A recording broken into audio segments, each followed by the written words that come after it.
देवताओं ने भी यही कहा था अपने महादेव से कि हमें तो स्वर्ग में बैठे क्यों होने लगी है, हमारा मनोरंजन होना चाहिए, कैसे होगा। और तब जिस नाटक की चर्चा हम लोग कर रहे थे उसकी शुरुआत हुई।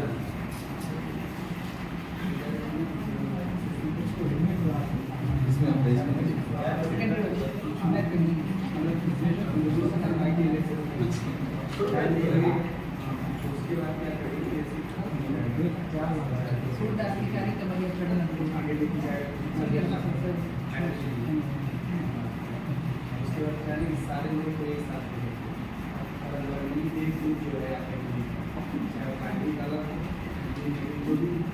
एक साथ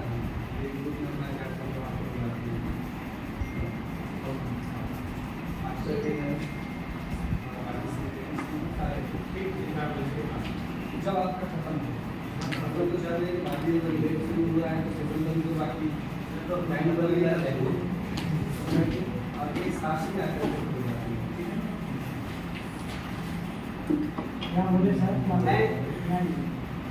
मुझे आपके लिए खत्म करने के बाद ये फोटोग्राफी कराने के लिए चलना है। तो जैसे ही आपका खत्म होता है हम लोग समूह में चलेंगे हिंदी वाले और फोटोग्राफी की व्यवस्था इसमें शामिल हो जाएंगे।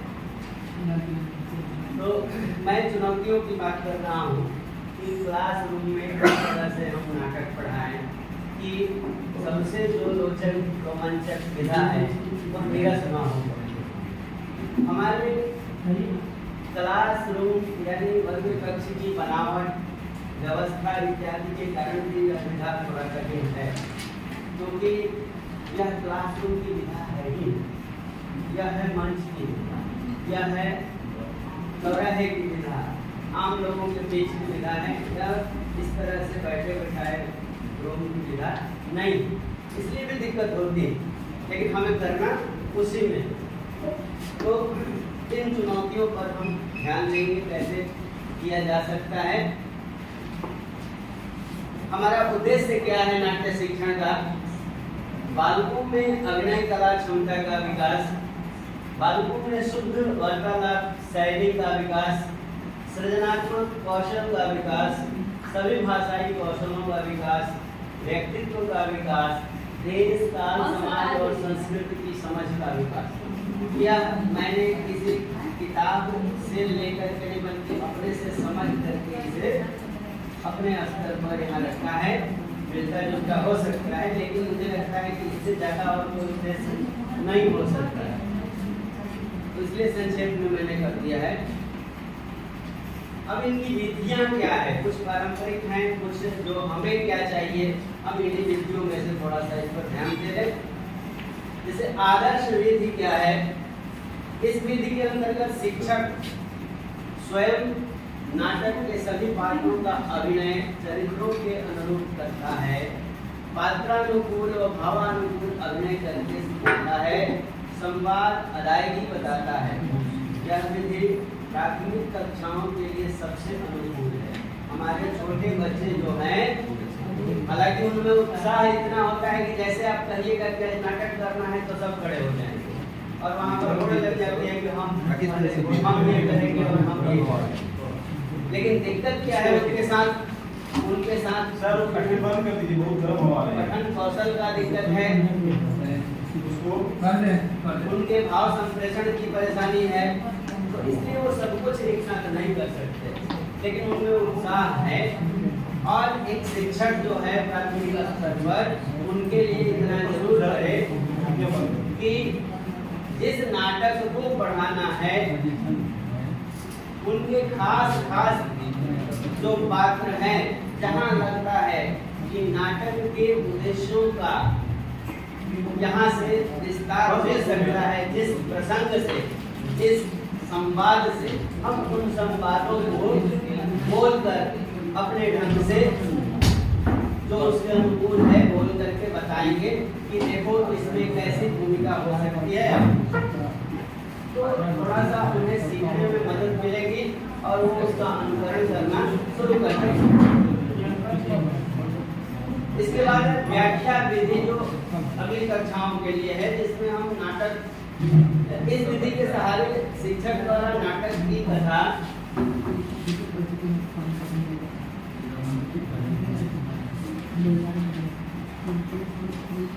पात्र कथोपकथन भाषा शैली आदि की व्याख्या की जाती है। यह व्याख्या कथन और प्रश्नोत्तरी द्वारा भी की जा सकती है। इसके सहारे नाटक के गुण दोष की व्याख्या की जा सकती है। तो यहाँ पर समीक्षात्मक बातें हो सकती है जो थोड़ा बड़े क्लास के लिए, हमारे प्राथमिक स्तर के विद्यार्थियों के लिए सबसे बढ़िया आदर्श विधि ही है। लेकिन आगे के विद्यार्थियों के लिए जहाँ हम क्रिटिकल थिंकिंग बढ़ाने की बात जब करते हैं तो वहाँ पर हम इस पाठ के बाद हम उस पर बहस भी करते हैं कि इस कहानी में क्या है, इस नाटक में क्या है, पात्रों का किस तरह का चरित्र चित्रण हमें बताना पड़ता है, कौन सा पात्र किस भाव से कहाँ पर क्या संवाद बोल रहा है, उसमें कैसा है, आरोप अवरोध क्या है, इन सब पर हम बात कर सकते हैं। तो इससे उनकी दृष्टि विकसित होती है और वो भी उस पर सोचने में रुचि लेना शुरू करते हैं। तीसरा है रंगमंच अभिनय विधि। अब रंगमंच की जब भी बात होती है तो हम क्लासरूम में असहाय हो जाते हैं, क्योंकि क्लासरूम को अचानक रंगमंच नहीं बनाया जा सकता है। आप प्रतीकात्मक रूप से बना सकते हैं। आज अभी मेरा तरीका चार्ज नहीं इस विधि में विद्यार्थी प्रमुख होते हैं। रंगमंच विधि जो है इसमें सभी प्रवाह विद्यार्थी ही होते हैं। नाटक भी उन्हें ही चुनना है, पात्रों का चुनाव भी उन्हें ही करना है, सारे साजो सामान की व्यवस्था भी उन्हीं को करनी होती है। और आप सिर्फ और सिर्फ शिक्षक सिर्फ और सिर्फ उनका निर्देशन करता है, वह बताता है कि तुम्हें ये काम कैसे करना है, बाकी जिम्मेवारियां सारी उन्हीं की होती है। तो ये रंगमंच विधि जो है छोटे बच्चों के लिए अनुकूल नहीं, यह उच्च कक्षाओं के लिए ज्यादा उपयुक्त है। इसके बाद है कक्षा अभिनय विधि, जिसकी जरूरत हमें पड़ती है और हम लोग जो करते भी हैं।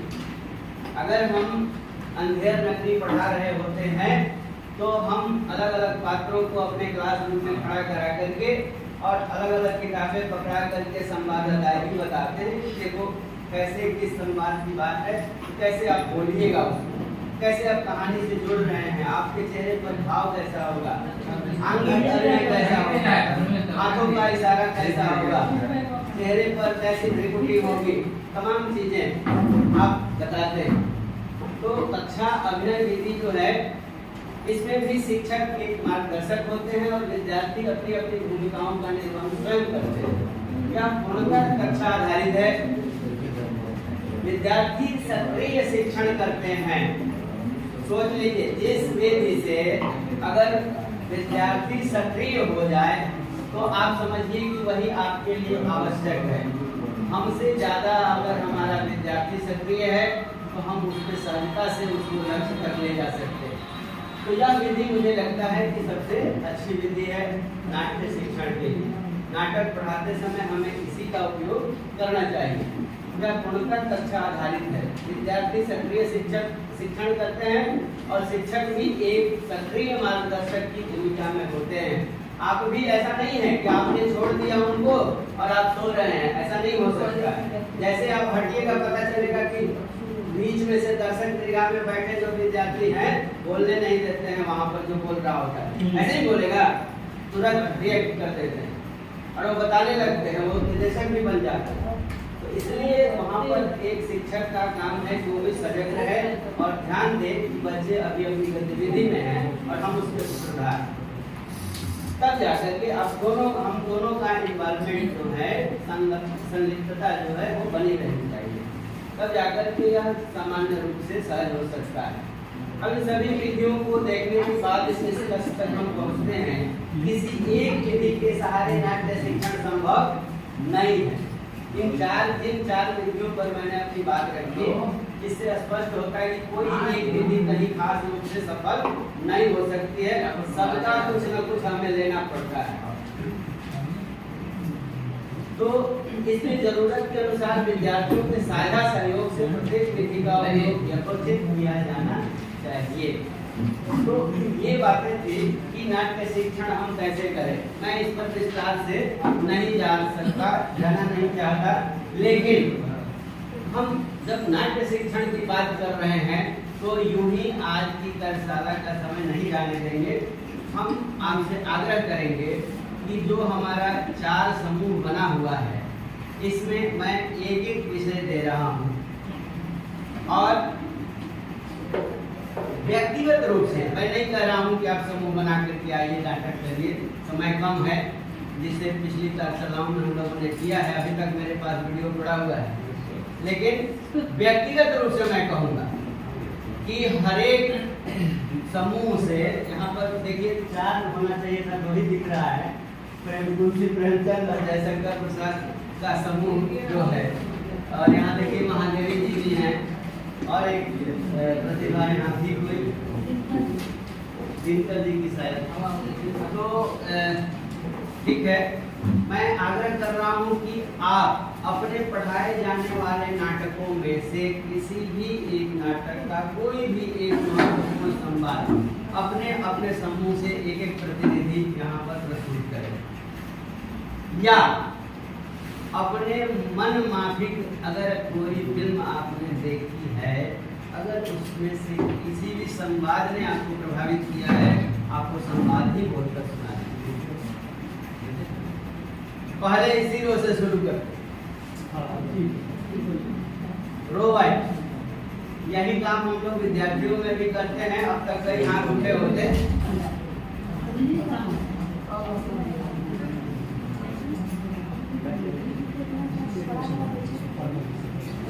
जो नाटक अगर याद है तो ठीक है, और नहीं तो कोई एक विषय करिए तो दे दूं आप लोगों को। कार्यशाला संपन्न होने वाली है, घर जाने की इच्छा है। 2 मित्र क्या बात कर रहे हैं? आइए पहला समूह, आइए।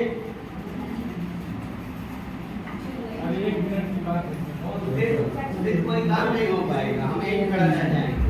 हम ही नहीं कह रहे हैं कि क्या परफेक्ट होगा, सहजता से हम सहज हो सकते हैं।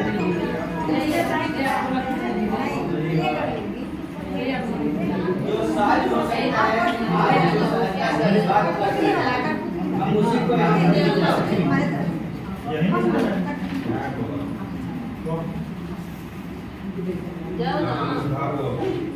चारों ग्रुप में से कौन सा ग्रुप पहले हाथ आइए मैडम, आइए स्वागत आइए, आपका स्वागत है। पिछले साल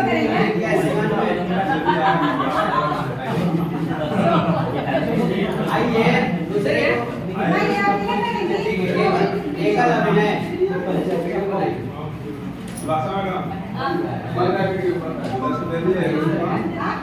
उधर से उन लोगों को भेजिए। इस ग्रुप से ड्राइंग, तब इस ग्रुप से ड्राइंग है, हमारे को करने नहीं चाहिए।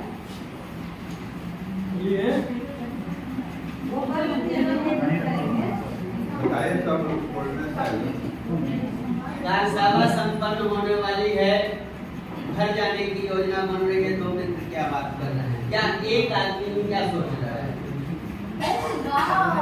ये भगवान चलो अच्छा हुआ, इतनी गर्मी से तो राहत मिले, घर जाने को तो मिले। 3 दिन तक हम लोग पक गए बिल्कुल। गर्मी से तो हाल बेहाल हो गया। इस वर्कशॉप में ये सीखो, वो सीखो, ये लेक्चर, वो लेक्चर, करते करते दिमाग खराब हो गया। अच्छी अच्छी बात तो थी, लेकिन क्या करें, इस गर्मी के कारण तो भैया भगवान, ना तो कूलर चल रहा है, ना एसी है, ना पंखा भी बड़ा ऐसा धीरे धीरे चल रहा है कि हवा नहीं लग रही है। भैया क्या बताएं, इस गर्मी का तो बहुत बुरा हाल है। ये भगवान राहत मिले। अब भैया ऐसी वर्कशॉप गर्मी में ना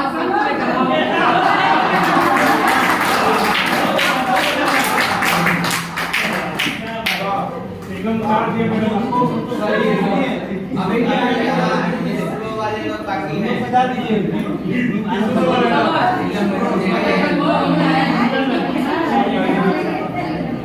मैडम दो आदमी भी आ सकते हैं, 3 आदमी भी आ सकते हैं। सामूहिक भी हो सकता है, एक अलग भी हो सकता है।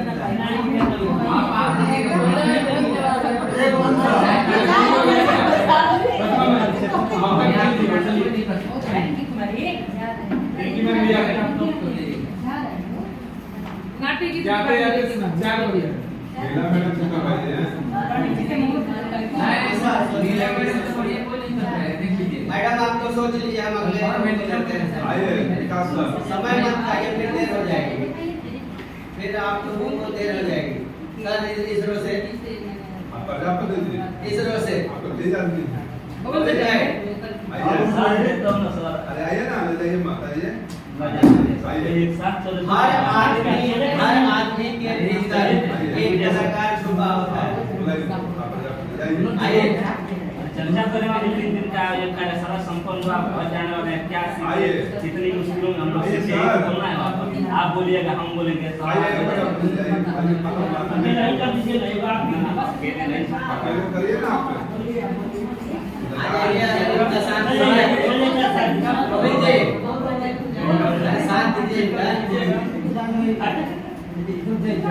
चलिए आइए, चलिए सर।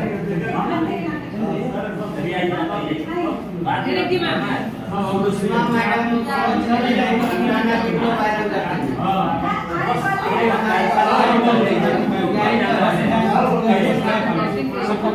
आइए आइए, बात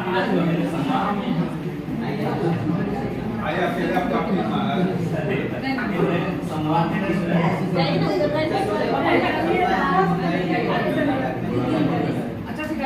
बुला रहे हैं क्या? ये आप आइए दीजिए। साथ दीजिए।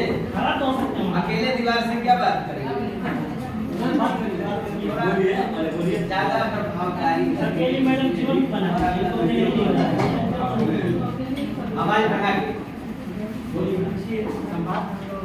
सर, अब तो हम लोग के 3 दिवसीय जो एक कार्यशाला की हिंदी के संपन्न होने वाली है, अब हम लोग घर चलने वाले हैं। लेकिन आप यह कार्यशाला कैसे रही, थोड़ा आप बताइए।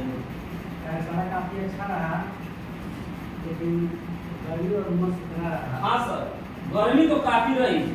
इस कठिन परिस्थितियों में हम इसका सामना किए, पर हम लोग जब कठिनाइयों में झेल कर भी कुछ काम करते तो कुछ सीखने का अवसर प्राप्त होता है। और उसको हम आज शिक्षण प्रशिक्षण के लिए हम सीखे और इसको हम अपने कक्षा में प्रयोग करने के लिए कुछ तैयार होकर जा रहे हैं।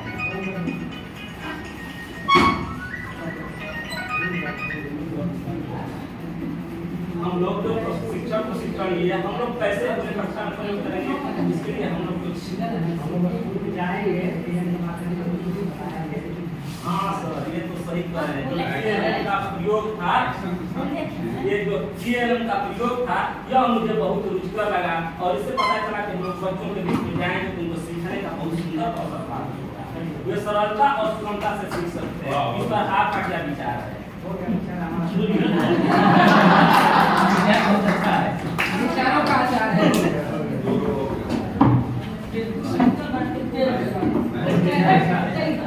ज्यादा अगर दिक्कत है, लेकिन नाटक में गीत भी होता है, नृत्य भी होता है। हाँ, हम सब कर सकते हैं।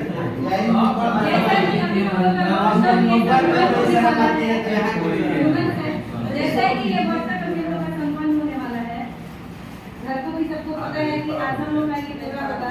तब तक अचानक फोन आता है घर से, हेलो हाँ हाँ खत्म हो गया।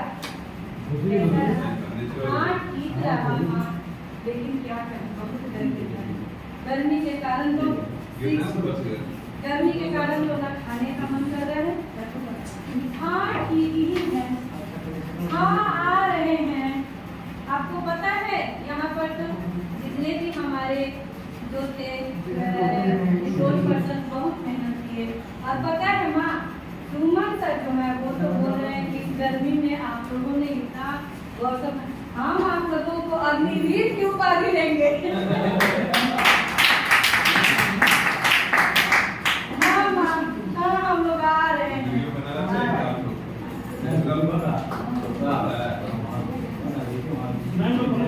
अच्छा कर लीजिए ना। ऐसा आप समझने के लिए ये ना हो गया मैम। आइए। ये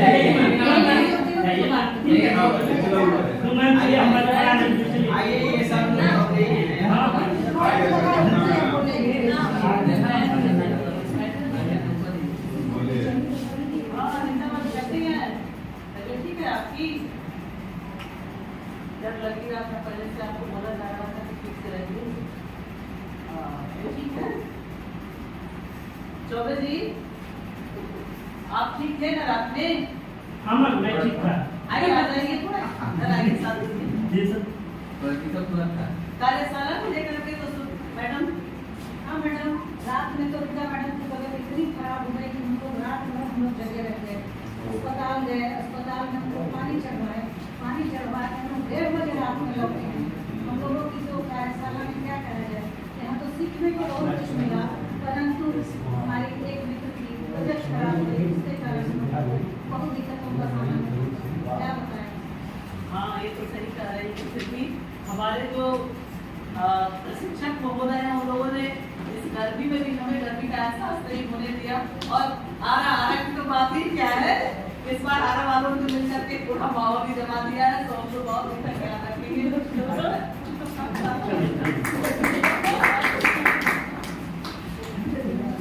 देखिए अब इससे सहज विषय क्या हो सकता है। दूसरी बात, नाटक किन किन चीजों की मांग करता है। जब आप दुख व्यक्त कर रहे हैं तो आपके चेहरे पर हंसी तो नहीं होगी। जैसे शुरू में श्वेता जैन मैडम ने जैसे ही शुरू किया तो हंस रही थी, तो बच्चों को भी हम लोग कहते थे देखो हंसो। जब आपको 100% अपना देना है, अपने करना है, तो आप पात्र को जीते हैं, परिस्थिति को जीते हैं, समय को जीते हैं, तब जाकर के वो चीजें बदल जाती है। आप नहीं होते हैं, वो पूरा एक दूसरा ही परिदृश्य होता है। तो नाटक इसकी मांग करता है। संवाद छोटे हो, रोचक हो, ताकतवर हो, इसके लिए हम लोग अपने कलम से काम करते ही हैं। लेकिन एक बात जो बच्चों के लिए सही है वो यह है कि जब हम नाटक पढ़ाना शुरू करते तो पूरे नाटक का पाठ करने पर कभी कभी बहुत भाव हो जाता है। अगर अंधेर नगरी को ही लीजिए या बहुत के विचार को ही लीजिए तो कितना लंबा है पाठ के मैंने हिसाब से अगर देखा जाए, वो हम एक पीरियड में नहीं कर सकते। और जैसे ही हम कालांश में विभाजित करते हैं तो रसभंग हो जाएगा, फिर मजा नहीं आता दूसरे दिन करने पर। तो इसलिए अगर हम ये पहले से कह दें बच्चों को कि तुम पहले नाटक को पढ़ लो और तुम देखो कि नाटक में तुम्हारे लिए कौन सा पात्र अच्छा लग रहा है, तुम्हें किसका डायलॉग सबसे अच्छा लग रहा है, कल तुमको उसका परफॉर्मेंस करो बारी बारी से। लड़के हो लड़कियां हो, सबके लिए अगर हम निर्धारित कर दें तो सबसे पहले तो उनका हेजिटेशन खत्म हो, वो टूटेगा, उनके भीतर की हिचक टूटेगी और तब वो संवाद की ओर सहजता से जुड़ेगी और दृश्य बनाने में वो सहयोग करेगी। तो नाटक इस तरह से रोचक हो सकता है और तब हम समग्रता में उस नाटक की बात भी कर ले जाएंगे।